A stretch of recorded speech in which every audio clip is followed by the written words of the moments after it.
Im Corona-Jahr 2020 hatten wir in unserem Tauchresort in Norwegen leider keine Gäste. Aber untätig bleiben wollten wir nicht. Also beschlossen wir, etwas Sinnvolles zu tun. Wochenlang sammelten wir Plastikmüll, den das Meer in die umliegenden Buchten gespült hatte. Mal war es viel, mal weniger, je nachdem, wie Wind und Strömung standen. Eine Bucht nach der anderen nahmen wir uns vor. Tag für Tag. Dann kamen wir zu jener Bucht, die wir später Konfetti Bay nennen sollten. Schon aus der Ferne war klar, hier lag besonders viel Müll. Doch wie viel es wirklich war, ahnten wir da noch nicht.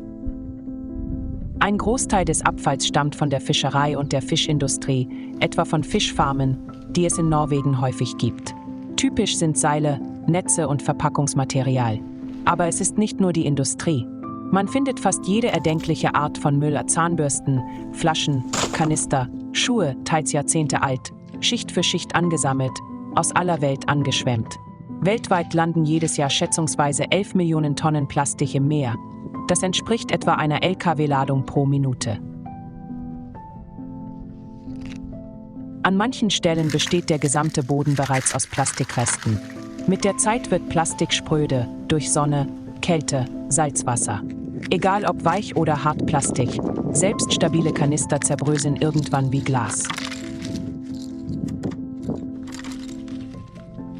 Sie zerfallen in Millionen winziger Teile, sogenanntes Mikroplastik.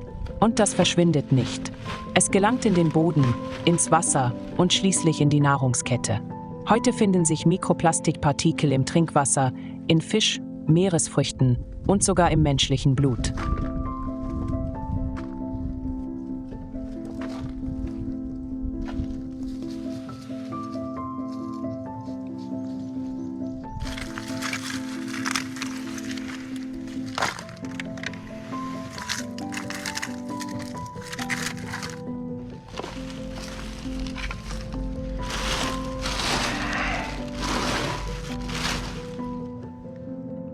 Manche Kunststoffteile, wie Verpackungsringe, werden zu tödlichen Fallen, etwa für Seevögel oder Meeressaiger.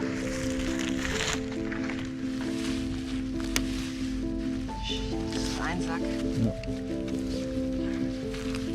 Der geht hier noch tiefer runter. Hier ist der Stein.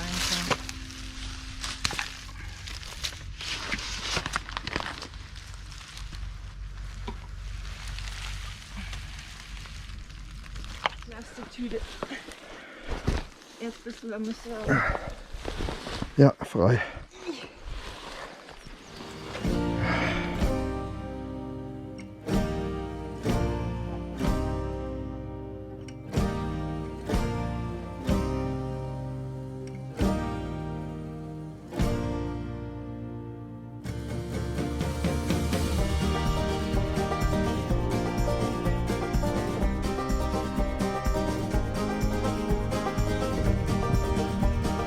Drei volle Tage haben wir gebraucht, um diese eine kleine Bucht zu reinigen.